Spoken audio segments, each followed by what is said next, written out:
am connecting with someone who is searching for a wild love, someone who has found a wild love, or someone who is wildly in love.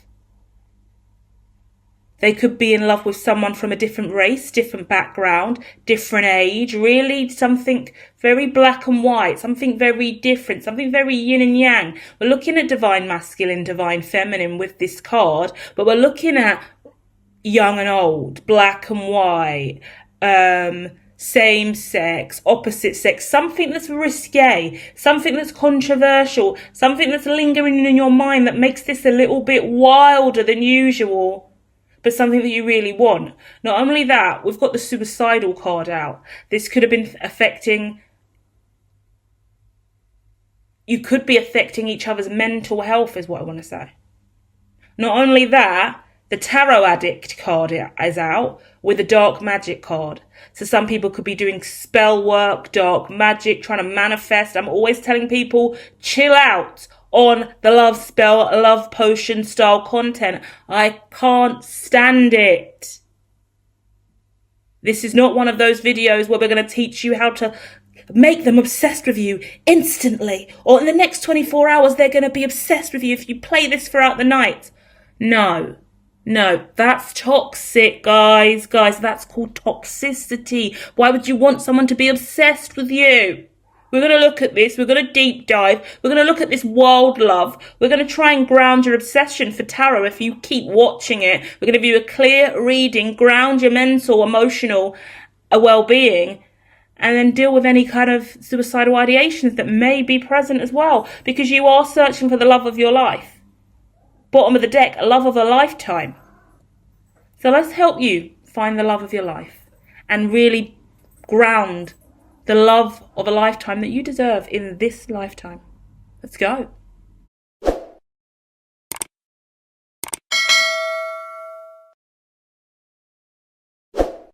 So the bottom of the deck is love of a lifetime. We're going to stick with that. We're going to start with that. We're using a yin and yang deck made specifically by the hermatologist. It is called Love in the Light and Love in the Dark. So we're looking at yin and yang polarity. This is a light card though.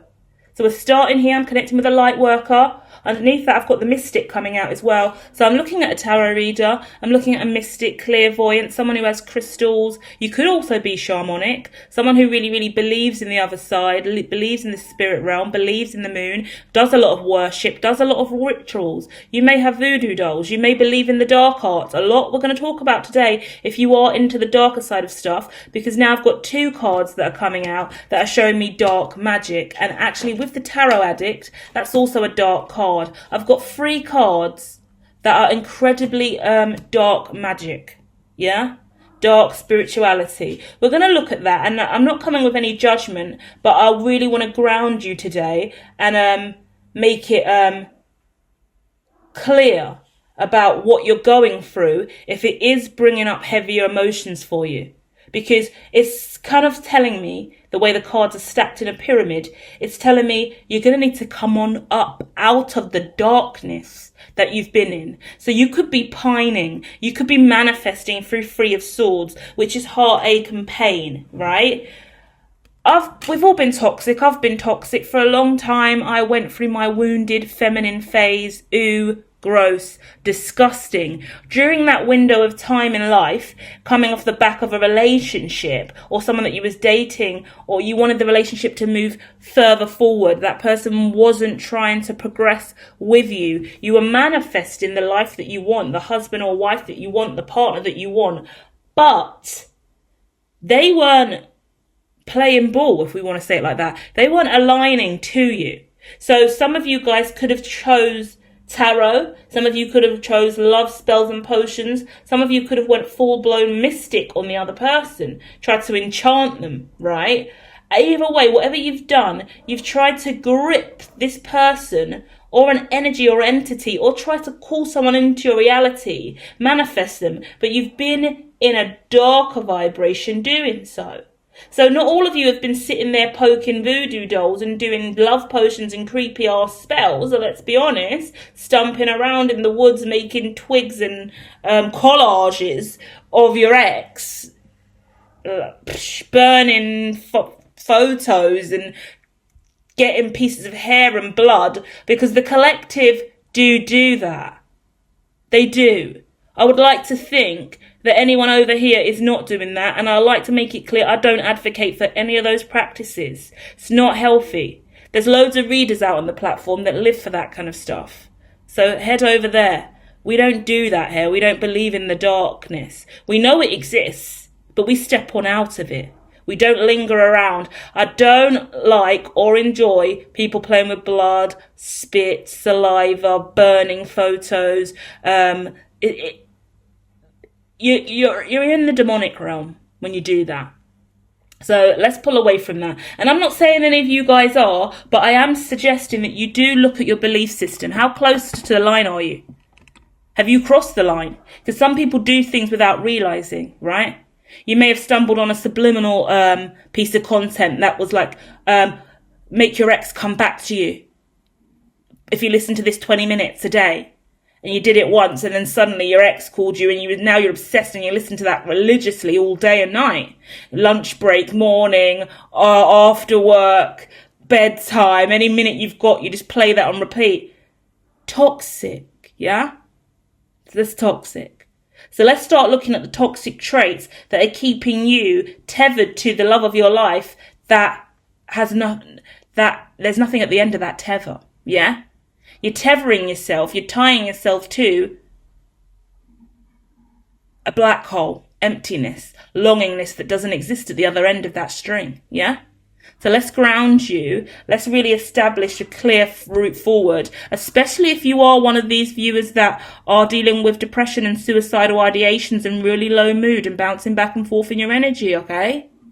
There's no shame in anything I've said today. I don't want to make this reading feel like a nag or a moan or me judging you for your choices in life, yeah? I want to promote autonomy over here versus shame. So what that means is I want you to be conscious and almost automatic in your receiving of me through this audio and the image. I want you to be able to go resonate, don't resonate, resonate, don't resonate, no, yes, agree, disagree.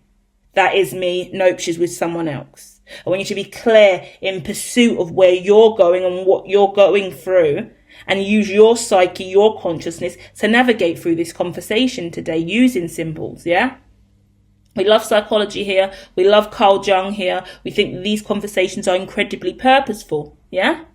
So let's keep going, because the card out next is shadow sharing. This makes me want to talk about trauma bonding.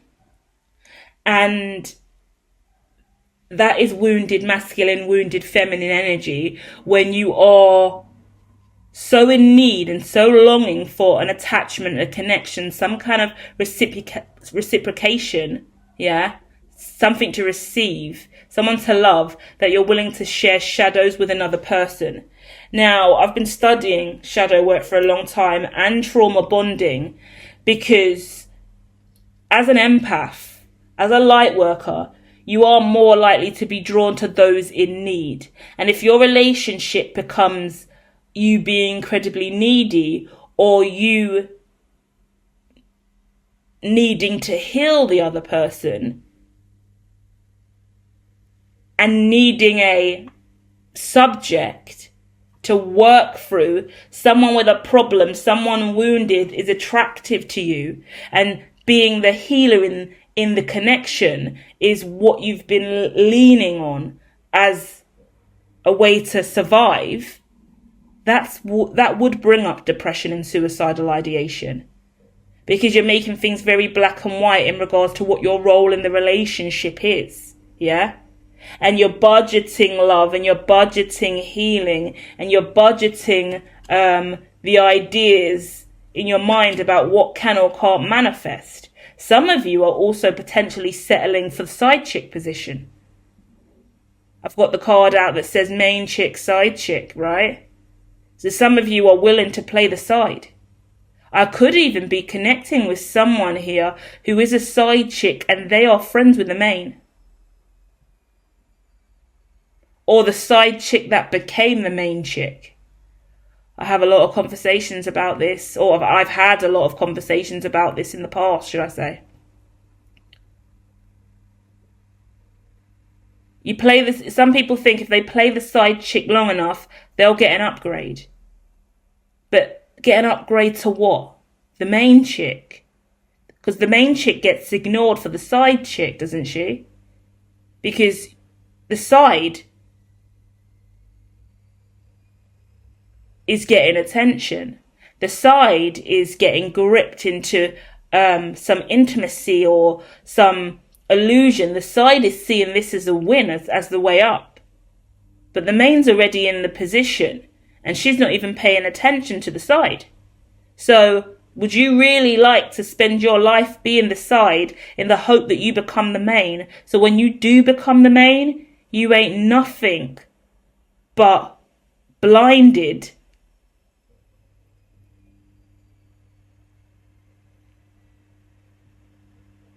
by the fact that there is a new side.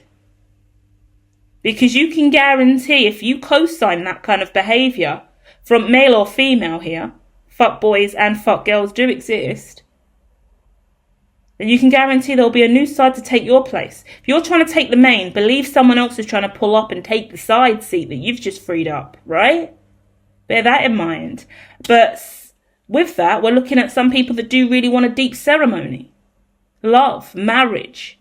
I'm looking at a really gorgeous spiritual connection and true love as well. Really gorgeous true love, raw, purposeful. Someone really wants to be rooted and grounded in their root chakra. Yeah?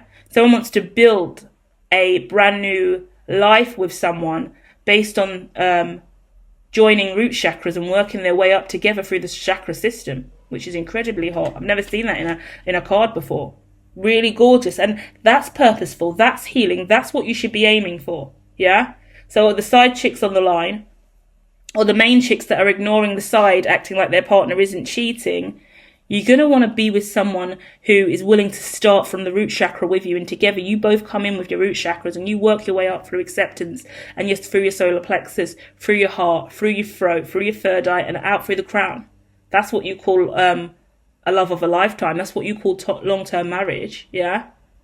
And that's how you grow. That's how you build the tools and the knowledge to build healthy relationships that are free from trauma bonds. Because sharing shadows can be a really, really toxic card, right? But in this deck, it's love in the lie. Because sharing shadows goes, we're moving beyond the ideology of a trauma bond, which keeps us bound and depressive and suicidal and circling back round to toxic traits in love. But we're moving into a place where I see you, and I see a light, and I see a shadow, and I'm willing to share that space with you. So when you dive into a wormhole or a black hole or a darker dimension of self, of love, when you're in the root chakra and it's not functioning at full capacity, I'm there. Take some of my root, yeah? Because when we get to the sacral, you could be stronger. And there's going to be a day where my root chakra's weak and you can balance that out for me, yeah? I'm not too good with my solar plexus, but you are. So together we can yin and yang that. Balance in a connection. Yeah? Not only that, I've got astral awareness coming out, okay? So we're connecting with some really interesting energy where someone is diving into or receiving a lot of astral telepathy, I wanted to say. Astral intelligence. So remote viewing and astral projection isn't something you have to always work on to do, depending on how clairvoyant and conscious you are. It could just be a vision, an epiphany. Some people travel really lightly without even knowing it. The level that we're at spiritually on the planet now as well, quite interestingly enough, is people can just travel in any given moment through just thought alone. And through social media more than anything else, the timeline is a timeline. Yeah, so we're all traveling and living in this ethereal space, at least in the mind, but also energetically. Some of us who are incredibly gifted can know what's going on with another person before we even speak to them. We see the signs, we see the numbers, we see the synchronicity, and we go with it, right? So that's the awareness of that. So don't budget your gifts and don't budget your astral reality. Don't deny your spiritual dimension. Don't deny your spiritual gifts. Don't deny your clairsenses. If you're picking up on synchronicity and higher vibrations of consciousness, spiritual awakening, kundalini rising, a lot of that is really what should be grounding you moving forward. Yeah, because I'm looking at barriers that need to be removed,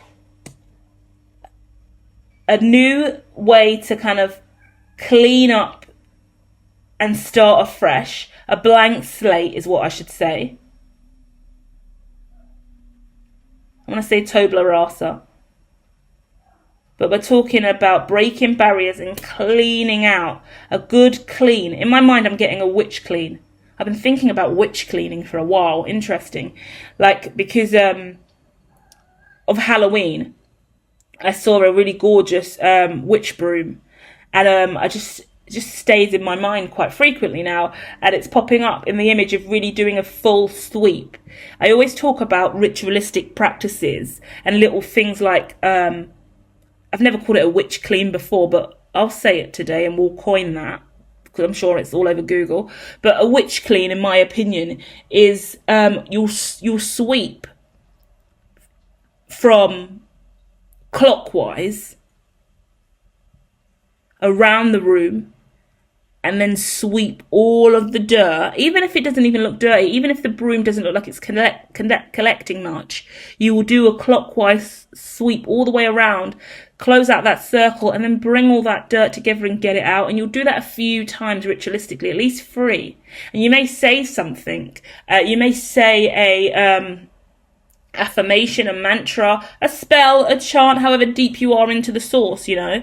Like, in my mind, I'm getting... I don't know, loads of different hocus pocus movies in my mind, but it's literally just cleanse this space, remove the toxin, cleanse this space, let's start anew. Like, I could do spoken word all day and night, so we're not going to start just acting like this is a hocus pocus movie for you guys, but create your own, you know, create your own statement and just go with it and cleanse. I am cleansing this space today. Everything is now okay. Remove the toxins, let in the light. This is now bright. What, do you get what I mean? Go for it. Live in the moment. And if you do hear the cats in the back, I can only apologise. They are having a lover's tiff at this time, because we are having a lovely clean out and they haven't got all their beds because they're all getting cleaned and moved around, so they're a bit irritated that they're not in their favourite seat during the show. So they love a good audio. So the red flag card is also coming out here, and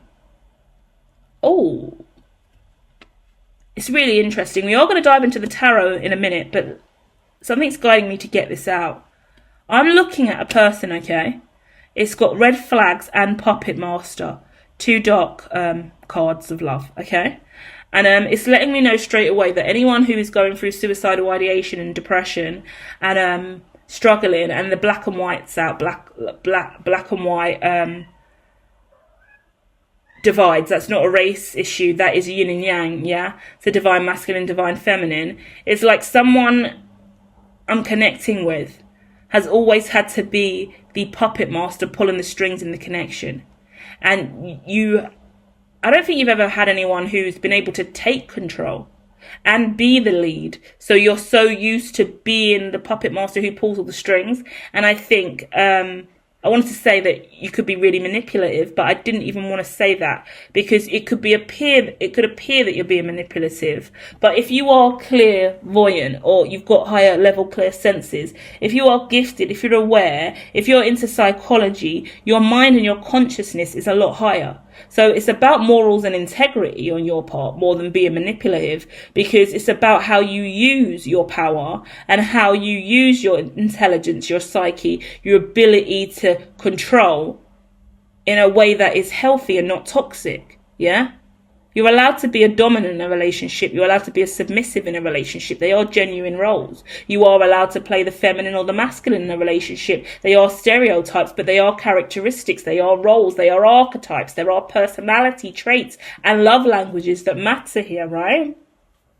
We are going to do a love language reading after this as well, so do check that out, okay? Should be on the premiere list. Hit notify from now, and we're going to dive into the different love languages and just pull a card on each, give you a bit of insight of what's going on and how that is or isn't working for you. So that will be good for you if you are prone to be manipulative through your love language, or because you're lacking your love language, right?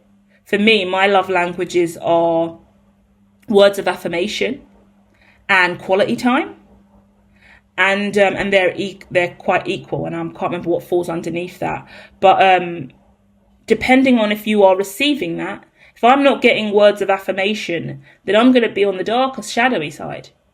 If I'm not getting quality time, then I'm going to be on the darker, shadowy side. But if I am full up with words of affirmation and quality time, I'm going to be a lot lighter in love.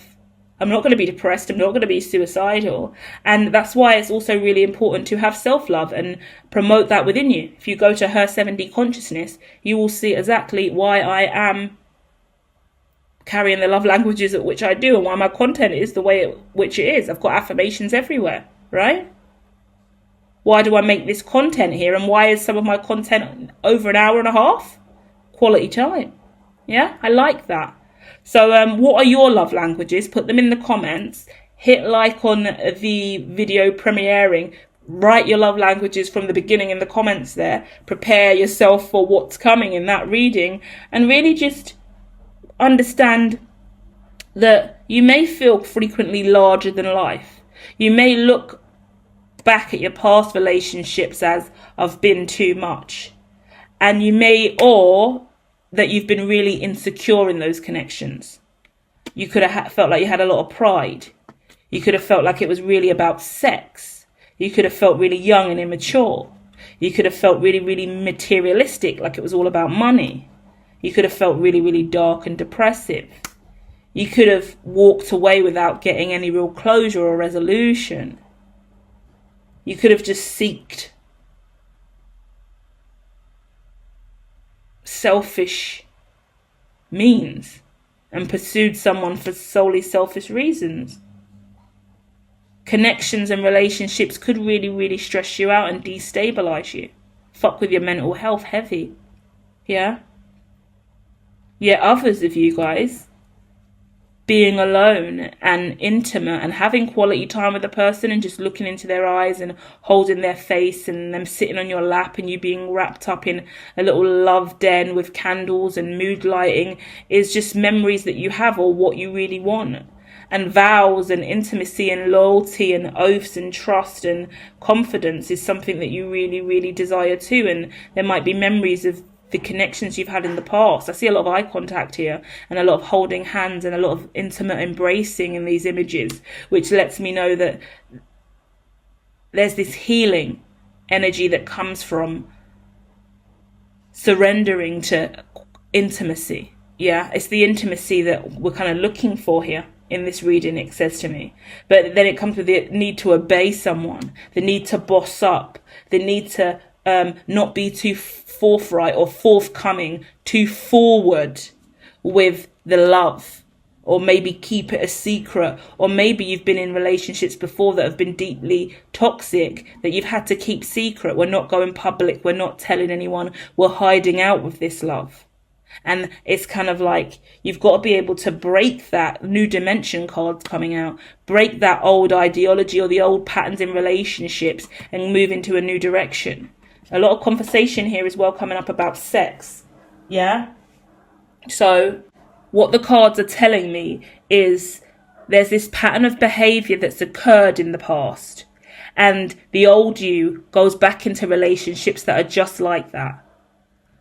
For me, and I'll share this because it's really, really important, okay? It is really easy to slip up and get into a pattern of behavior. So you may have a specific type, but you may have a type that you don't realize is your type, because they may not look the same, but for example, they could have the same job. The guys that you date could have similar jobs, similar backgrounds, could be of similar age, because there's similarities that you pick up. May have a similar way they talk to you, may have a similar personality trait, may have a similar love language. Yeah, there's something about the type that you've been going for that had I wanted to say generic application. How am I ever going to get content tracking on this channel is beyond me. The way I speak is unfathomable. What I mean by that is there's these traits that just you've been accustomed to. It's not even like you want that. The guys that I've been dating in the past, not many of them, I'm practically a none, let's say it like that, even though I like to act like I'm a freak in the streets. I'm not, okay? But the truth of the matter is, and that's the thing, we all like to act a certain way, present a certain way, yeah? And we all do it for a reason. We've been hurt, we've been cheated on, so we're just going to act like we're this or act like we're that, or not get too serious here and not get too serious there, and give off this facade that we're this way or that way when we're really not, and get into relationships where the man is really dominating or the female is really needy, because we're comfortable with those dynamics. What are you looking for, and what have you been going for, and what have they been looking like, and how do they dress, and what is their style? And I know it's not about the materialism, but it makes a difference, because you've been going for that style for a reason. You've been going for that personality trait for a reason. You've been going for that archetype for a reason. Yeah, I date a lot of single mothers. It's just a thing I do. I date a lot of gay guys. You know, but I say that I'm straight. Do you get what I mean? It's one of those kind of things. Even like the kind of or like lesbians or gays that are like, no, I only go for straight. I'm going to turn him. I'm going to turn her. Like, that's a fetish thing too. That's toxic in my opinion as well. Why can't you just go for someone that is open? Why have you got to put yourself in a situation where you're going to have to turn someone to feel fulfillment in a relationship? That's obviously a toxic trait as well, in my opinion, and something to be looked at. And okay, it's a little bit fetish, but it's like, if you are truly looking for the love of your life, then you're going to want to go for someone who's actually open, not someone who's going to have to be hidden, or you're going to have to keep secrets from, or someone who's going to say, I'm straight, I'm not gay. But you clearly are, because I'm gay and you're with me 4 nights a week. So you don't need that toxicity. You don't need to attract those things into your life. Do you know what I mean? So you've been kind of wrapped in a riddle of your past, right? You've been in this time zone of the kind of guys or women that you're attracting. And this is interesting, and there's loads of people that I've had this conversation with, and it's kind of like, well, the only guys that go for me are guys like this. That's why I date these kind of guys. The only girls that really give me attention are these kind of girls. Yeah? And the truth of the matter is, they're not really a type at all. Sexually, appearance-wise, personality-wise, they're so far removed from what you would really, really want. But you feel like you're not even exposed or in a position to actually get what you want. And I don't think you've given yourself enough credit or time to go, that's what I really want though. That's what I've always really wanted. That's always been my ideal, my type. But it's these kind of people that seem to be attracted to me. It's these people that chat me up. It's these ones that make the effort and beg me for a date or swipe right on the app. So I go on dates with these kinds. But really, I like these kinds. And that's worth understanding. And that's also evolution and growth, because you get to a certain point in life and go, no, I need to make a choice that is new and fresh and is going to give me something more positive and empowering than what I've been in. I don't need to go for that kind of person. And then with that, because the race card and the black and white card came up, there is this culture of I only date black guys, I only date white girls, I only date Asians, I only date Puerto Ricans, I only date Mexicans, I only date Latinas, I only date people with fat asses, I only date women with double D's and above. Like, we could go all day. We could go all day about I only this, I only that, I only this, I only that. And if that is the case for you, fantastic. But if that was a fetish or a thing that you liked or a trait from your first ever crush or girlfriend, does that still apply to who you are now? Have you evolved? Have you outgrown that? Because our taste buds do evolve, guys. I like olives now, everyone. And I love coffee, specifically Colombian, okay? If it's not Colombian, I probably won't drink it nowadays. But Colombian coffee is like, oh my goodness. Oh. And that's a new thing. I never used to like coffee. The smell of coffee used to make me sick. Nauseous as fuck. Or potentially actually vomit. I couldn't even go into a coffee shop without leaving with a migraine. Now, I'm guzzling Colombian. Olives, vile. As a child, I thought they're disgusting. I would never like them. Scoffing olives like there's no tomorrow. I love olives. So, we evolve. Okay? We evolve. Let me dive into the tarot. We haven't even hit the tarot of any of this, so I'm so intrigued to see what the tarot is really going to say about this connection. And on that note, I also do really want to say, be conscious if you are watching a lot of tarot. I am a tarot reader. I do put out quite a lot of content over here. 1 video a day. So 1 video a day is more than enough. Feel free to watch every video on this channel, 1 a day. We've got loads of playlists. Come over here and dive into the tarot. But be conscious of what kind of tarot readings lift you up or bring you down. And if you are thirsty, I'm going to say it like that because I've got to be real. If you're thirsty for love and connection and understanding and information and insight and wisdom and what's going on with my ex and the lover and with my lover coming in, chill. You got to chill. I like my channel and I like my content and I like my approach because I like to think that I'm giving you a psychological assessment. I'm encouraging you to go within the psyche and be conscious and make autonomous decisions about you and remove shame and stigma from your energy and aura. Yeah? Be careful of the readers that you go to that make your mind spiral back and forth and make you believe in narratives that never come true. Yeah? I like to think I'm not predictive here, but I'm more psychological. I'm giving you things to think about to improve your sense of self. Yeah, make you stronger and more resilient. I can't tell you how well I'm doing on that. You'll have to let me know in the comments. But that's the goal. Yeah, so that's what we work on every day over here.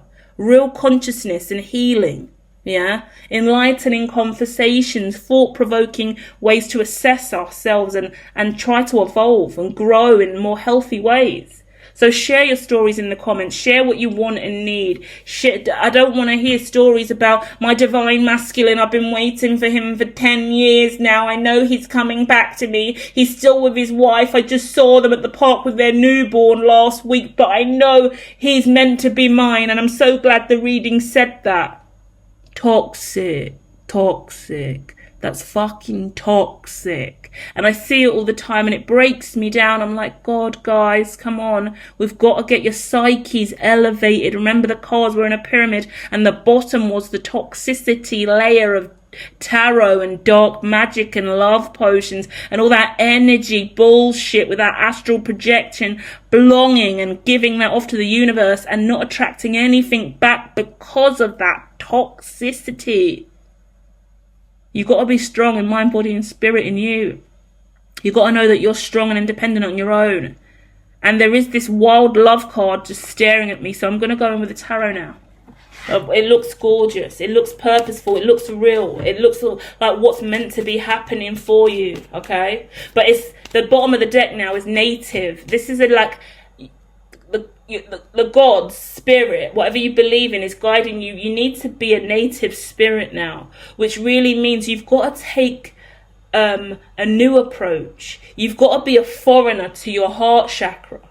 Wow, I never said that before. I love when I just do this because whatever comes out my mouth is so random. But you do have to be a foreigner to your heart chakra.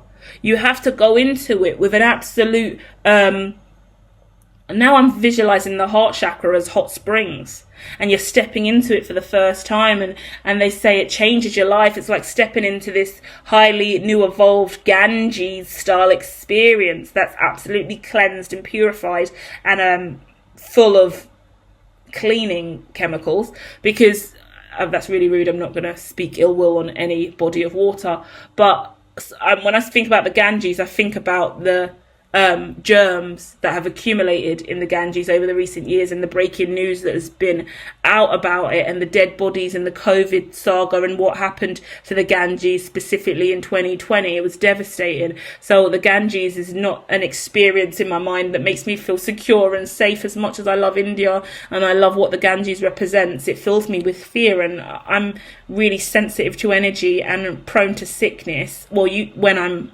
surrounded by the mass pop, so more than likely I would catch a severe infection and probably nearly die in hospital in recovery mode for about 2 to 3 weeks with severe stomach illness and bacterial infections if I dare even put a toe in the Ganges at this point. So we're not talking Ganges, just to calm my OCD and anxiety back down. Nearly got some full-blown panic attack vibration going at the mere thought of the Ganges alone.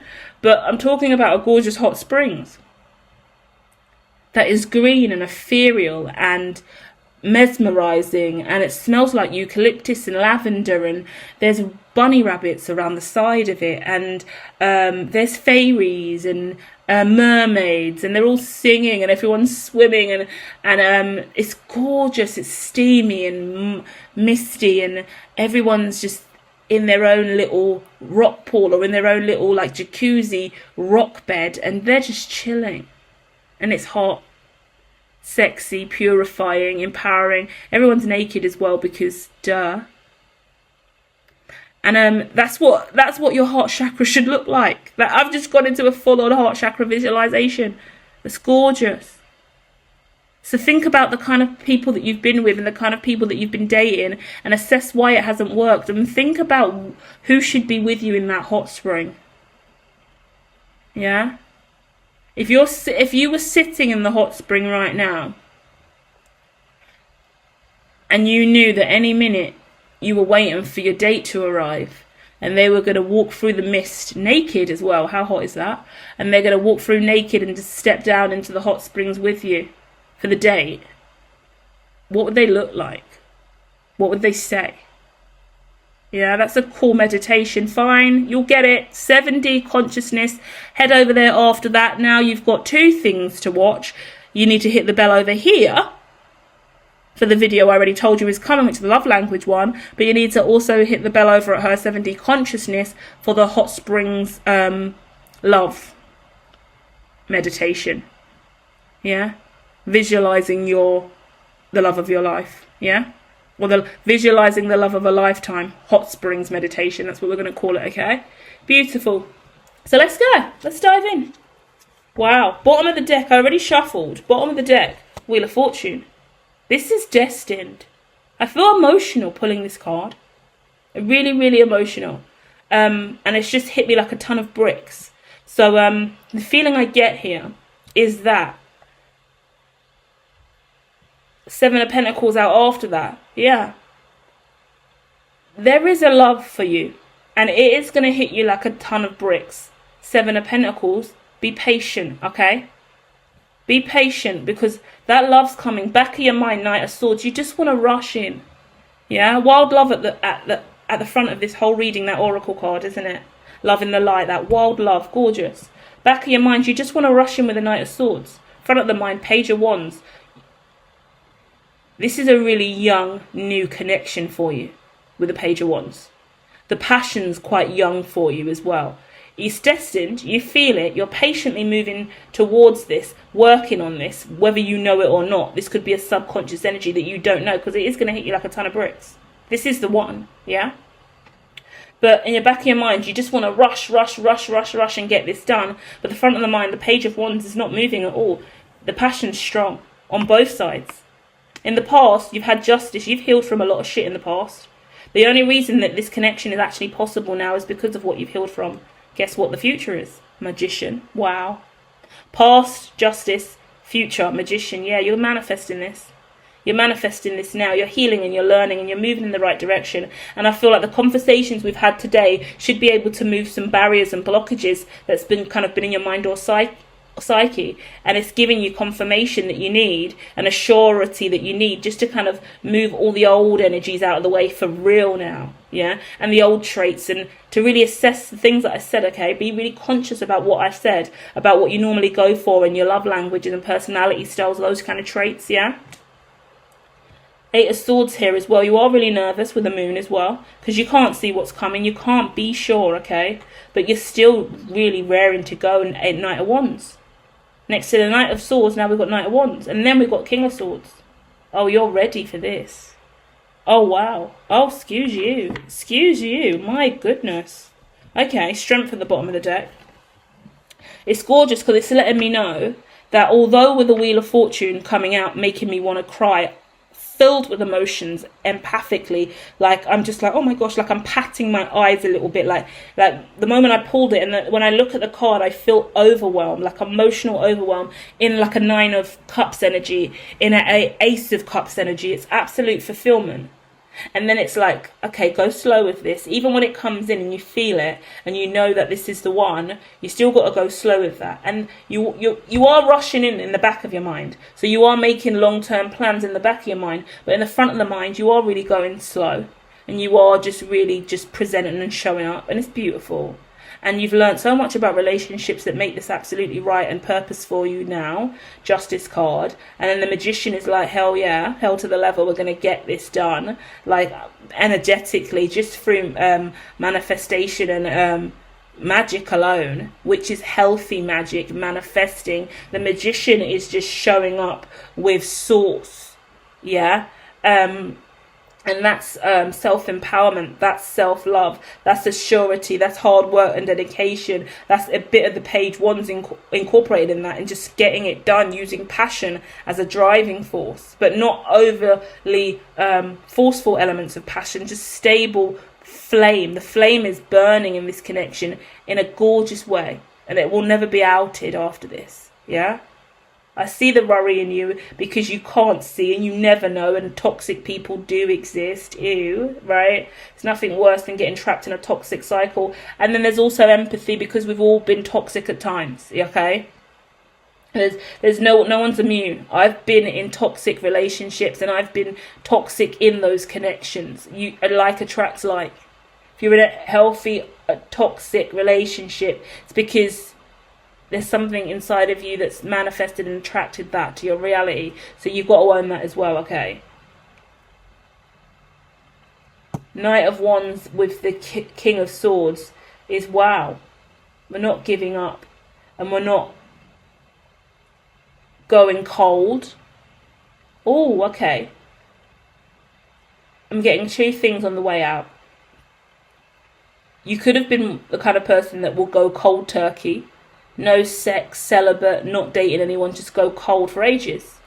Monk vibes, nun vibes, just forget it. Spiritually, we do that. We'll go celibate and we'll just shut down. We'll just go in hermit mode. We had a bad experience. The person's not right for us. We feel more spiritually evolved than most of the people that are around us. We're not going to waste our time. We've got our clear senses, potentially clairvoyant, clairsentient. We know too much. We're mystics, we're seers, we're sages. Shutting down, cold turkey. No sex, no love, no dating, no one, fine. I'll just be alone. I've got things to do anyway, I'm busy.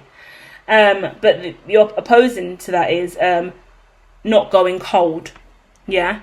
So now you're being guided to come out of the vibration that you've been in, which has either been ghosting people and going cold, just getting to know someone and then just brushing them off. No, I'm done with you, yeah?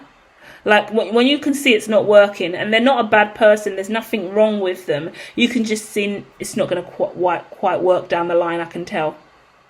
You know. If you're clairvoyant you've got your clear senses, you know. You're cute. You're nice. There's nothing really wrong with you, but 10 years from now, 20 years from now, 5 years from now, it's not going to work. You're not long term. We're not long term. And it's not you. I don't want to say that old cliche. Maybe you could be one of those people that always just say, it's not you, it's me. It's not you, it's me. You're not quite right for me. No offense, it's not you, it's me though, because I know what I'm looking for and I know what I need, and it's not you for me. So you might just ghost people when you know that, and that would also make you go cold turkey. Or you could just go cold in a connection and shut down because you don't know what to do or explain how you're feeling when something's not quite right for you. Yeah? So that's what needs to be broken. No more cold turkey energies, and no more just going absolutely cold and having no one. You've got to find the even kill between the two, because I think they're both your sweet spots and sticking spots, because they make you strong and powerful to know that that person's not for you. And it makes you strong and purposeful to go cold turkey and retain all of your chi and keep all your energy to yourself, so you're not just playing around with toxicity for the sake of it. Yeah? I can't stand situations where people are like, oh, you're still single. Oh, you've got a string of failed relationships. You're probably going to have someone new in a month or two from now. And you've got the audacity to moan about me being single or not with anyone or not having kids or settled down or married. Some people are very, very conscious and very, very thought driven, and they would rather be alone and work on themselves than get into a relationship that they know won't last. No, I don't want to have kids with you because we probably won't make it. And no, I'm not just going to go on a date with that person or say, yeah, we can be together just so I can say I have a partner. Because some people really do get into ego and think they are better than you or better off because they're in a relationship. But they're in a relationship every other year with somebody new. And they've got a string of children that they're not with their mother or father. They're on their second marriage. 2 times divorced, 3 times divorced. 3 baby fathers, 3 baby mothers. Not everybody wants that reality for themselves. Some people want a love of a lifetime. That is what you've chosen. That's what you're trying to manifest. And there's no judgment if I'm talking to you and you've been married and divorced and you've got kids out of wedlock. This isn't the ancient days. This isn't Victorian times. But I'm just making a point of it. You don't need to feel like you've got to be with this person and take them up the aisle, or they've got to live with you, or you've got to meet some kind of quota because society deems this is the way. Do you? Okay? And work on that sticking point that you've got between I'm going to go cold turkey on this connection, or I'm just going to be cold and icy in this connection. And sometimes you could be icy and cold because you don't know how to open up, or you don't know how to navigate your feelings well enough. Sometimes this sticking point is I don't know how to let you know how I feel. I don't know how to let go in a connection. In relationships, the strongest thing for me about them is your ability just to communicate and be authentically you. Yeah? I love people and I love intimacy and I love deep connection. Once again, I spoke about that quality time. I could get on with absolutely anyone. I use love so freely because this is the 7D era. I am in love with the 7D and I find it really, really important. And that's about unity and connection regardless. That's about one and the same. That's our yin and yang symbol of alienism and just being that unique entity in any instance. So as long as you can show up and you can be you, I'm sure we can work our way through it and navigate and find ourselves within it. We may not be madly in love, but the truest love comes from the truest you. So I've met people from all walks of life, and all it takes is a genuine conversation and to get to somebody's heart chakra by being honest and integritous and asking questions, getting to know someone because you want to. And if you don't want to, ask yourself why. What do you want to know about another person? Where do you want to go? What do you want to do? And don't just do things because you feel like you have to or you need to. Do what you want. Do what brings you joy. Embrace your love languages and open your heart chakra to connections that fill you up. Yeah? So dive in. Check the description for those videos I told you to check out as well. The love languages will be premiering. There may be links in the description for that. And that Love of a Lifetime Hot Springs meditation will also be out on the 7D Consciousness channel. So head over there and check that out. Hit the notify me now. Yeah? I love you guys. I hope you're looking after yourself. And you are really, really proud of how far you've come in the journey. Because you have. And be excited. Be positive and be awakened to the fact that you're at a place in your life now where you are attracting truth and the richest, highest vibration of love. And that it's going to require patience, and it is going to be scary, and it's going to require you to break down walls you haven't broken down before. But it's finally time. Yeah? So give it time. Let it just happen naturally. And keep taking those native experiences that are really, really unique to you, that align you more to who you are. The more you align with you and what you want to do, who you are, how you want to live, breathe and exude the highest vibration of you, is it going to attract the highest love that is destined for you. And the destiny card is here. It's gorgeous, okay? Love and light, guys. I'll be back soon with more.